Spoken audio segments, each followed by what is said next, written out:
the true story behind the Exorcist movie, unraveling the real-life inspiration of Roland Doe's Exorcism. In the annals of horror cinema, few films have left as indelible a mark as William Friedkin's 1973 masterpiece, The Exorcist. This groundbreaking movie, based on William Peter Blatty's novel of the same name, has terrified audiences for generations with its visceral portrayal of demonic possession. However, what many viewers may not realize is that beneath the Hollywood veneer lies a chilling true story that served as the inspiration for both the novel and the film. This is the tale of Roland Doe, a young boy whose alleged possession and subsequent exorcism in 1949 would become one of the most infamous cases in American paranormal history. The beginning, a boy named Roland. Our story begins in the quiet suburbs of Cottage City, Maryland, in January 1949. Roland Doe, a pseudonym used to protect the boy's identity, was a 13-year-old only child living with his Lutheran parents. By all accounts, Roland was an ordinary, well-behaved boy who enjoyed a close relationship with his Aunt Harriet, a spiritualist who had introduced him to the Ouija board. Little did anyone know that this seemingly innocent pastime would soon plunge Roland and his family into a nightmare beyond their wildest imaginations. The first signs of trouble. Shortly after Aunt Harriet's death in January 1949, strange occurrences began to plague the Doe household. It started with inexplicable sounds, scratching noises emanating from the walls and ceiling of Roland's bedroom. Initially dismissed as the scurrying of rodents, these noises soon escalated into something far more sinister. Objects began to move of their own accord. A vase would slide off a table untouched. Paintings would fall from the walls. The family watched in horror as their son's mattress seemed to vibrate violently, with Roland still lying on it. These poltergeist-like activities centered around the boy, following him from room to room. As the days passed, the phenomena grew more intense and frightening. Roland's parents reported seeing objects flying across the room, always in the boy's presence. The scratching noises evolved into knocking sounds and eventually into what seemed like intelligible messages.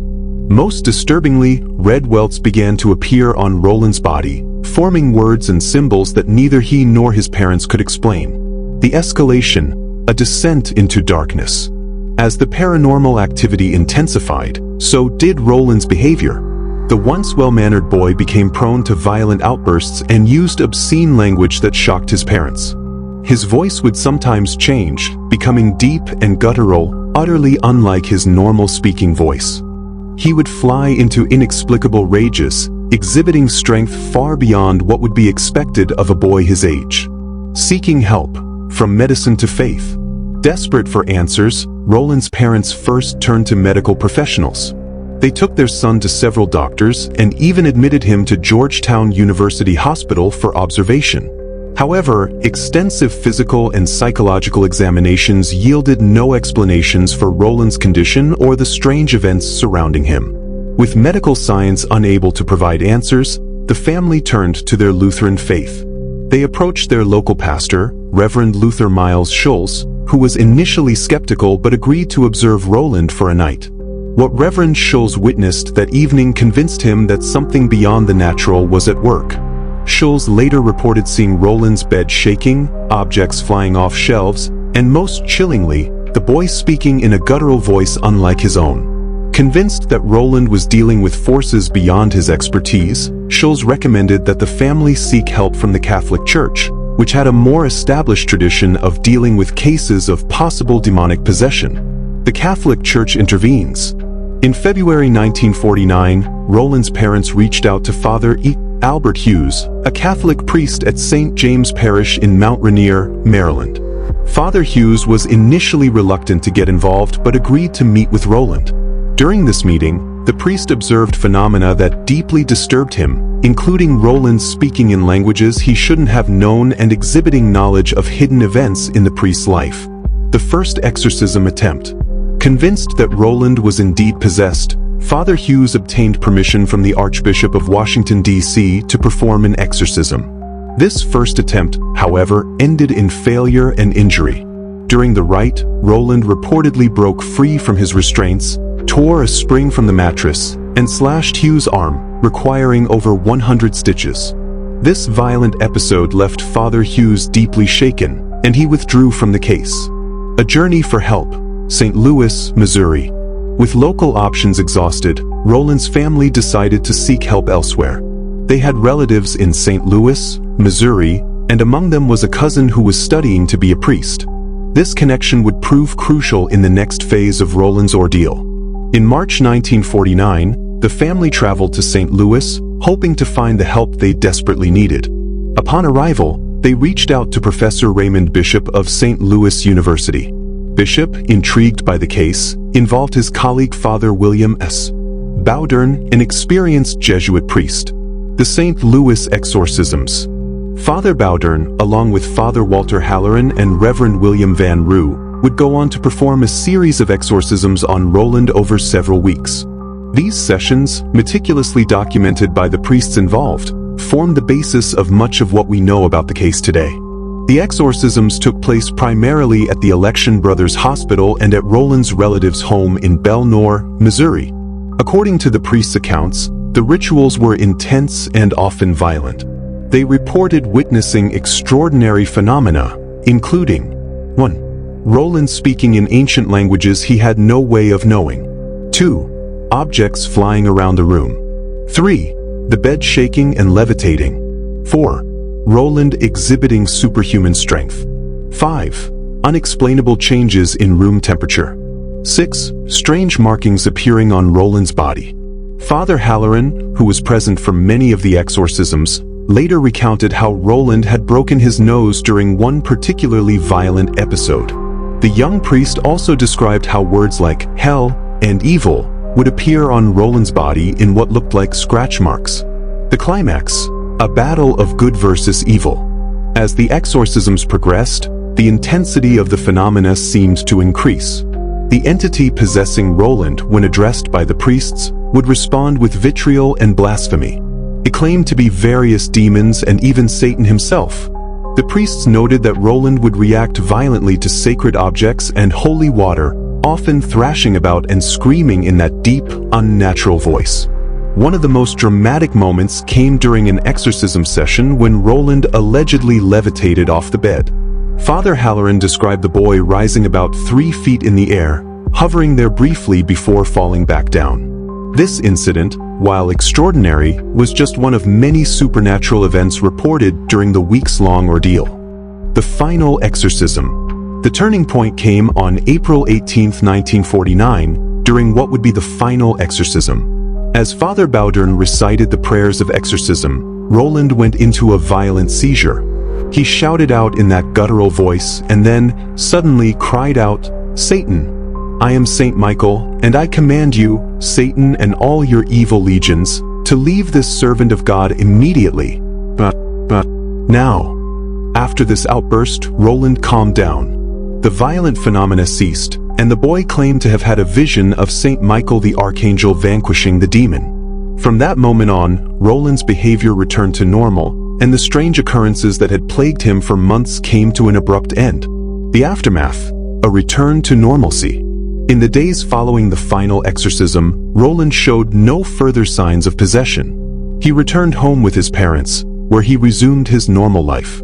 The priests involved in the case continued to monitor Roland's progress, but no further incidents were reported. Roland went on to lead a quiet, ordinary life. He married, had children, and by all accounts, never experienced anything like the events of 1949 again. He has consistently refused to discuss the case publicly, maintaining his anonymity to this day. The legacy, from exorcism to pop culture phenomenon. While Roland may have found peace, his story was far from over. In 1971, William Peter Blatty published The Exorcist, a novel heavily inspired by Roland's case. Blatty had learned of the exorcism while a student at Georgetown University and spent years researching the events. The novel was an immediate bestseller, capturing the public's imagination with its terrifying tale of demonic possession. Just 2 years later, William Friedkin's film adaptation would shock audiences worldwide, becoming one of the most successful and controversial horror movies of all time. The impact on popular culture. The Exorcist revolutionized the horror genre, bringing the concept of demonic possession into the mainstream. Its impact on popular culture cannot be overstated. 1. The film grossed over $441 million worldwide, making it one of the highest-grossing films of all time when adjusted for inflation. 2. It was the first horror film to be nominated for Best Picture at the Academy Awards. 3. The movie spawned a franchise including sequels, prequels, and a television series. 4. It has been consistently ranked as one of the scariest movies ever made. The success of The Exorcist led to a surge of interest in exorcisms and demonic possession. It influenced countless other films, books, and TV shows, cementing its place in the pantheon of horror classics. Fact versus fiction, separating truth from embellishment. While The Exorcist was inspired by Roland Doe's case, it's important to note that the film takes significant liberties with the true story. Some key differences include: 1. Gender and age. The possessed child in the film is a 12-year-old girl named Reagan, while Roland was a 13-year-old boy. 2. Location. The movie is set primarily in Georgetown, Washington, D.C., while Roland's exorcism took place mainly in St. Louis. 3. Duration. In the film, the possession and exorcism last for months, while Roland's case, from the first signs to the final exorcism, spanned about 3 months. 4. Graphic nature. Many of the more shocking scenes in the film, such as head spinning and projectile vomiting, were not reported in Roland's case. Despite these differences, many of the core elements of Roland's story remain in the film, including the use of a Ouija board, the physical phenomena, and the involvement of Jesuit priests. Conclusion: a story that transcends time. As we reflect on the story of Roland Doe and its impact on popular culture, we are reminded of the power of belief and the enduring human fascination with the unknown. Whether viewed through the lens of faith, skepticism, or cultural analysis, this case continues to provoke thought and discussion. The revelation of Roland Doe's true identity as Ronald Hunkler has added a new dimension to the story, allowing us to see the human behind the legend. Yet, even with this knowledge, the case remains shrouded in mystery, with questions that may never be fully answered. What is clear, however, is the lasting impact of this story on our collective imagination.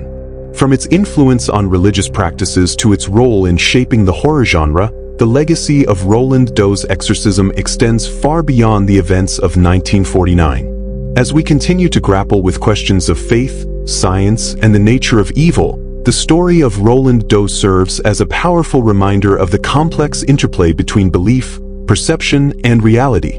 It challenges us to consider the limits of our understanding and the possibilities that lie beyond the realm of the explicable. In the end, whether one believes in the supernatural elements of Roland Doe's story or not, its power to captivate and provoke thought remains undiminished. It stands as a testament to the enduring human desire to explore the unknown, to seek meaning in the mysterious, and to confront the darkest aspects of existence with courage and faith. As we close this chapter on the true story behind The Exorcist, we are left not with definitive answers, but with a deeper appreciation for the complexities of human experience and the stories that shape our understanding of the world around us. And that's the end of this true horror story.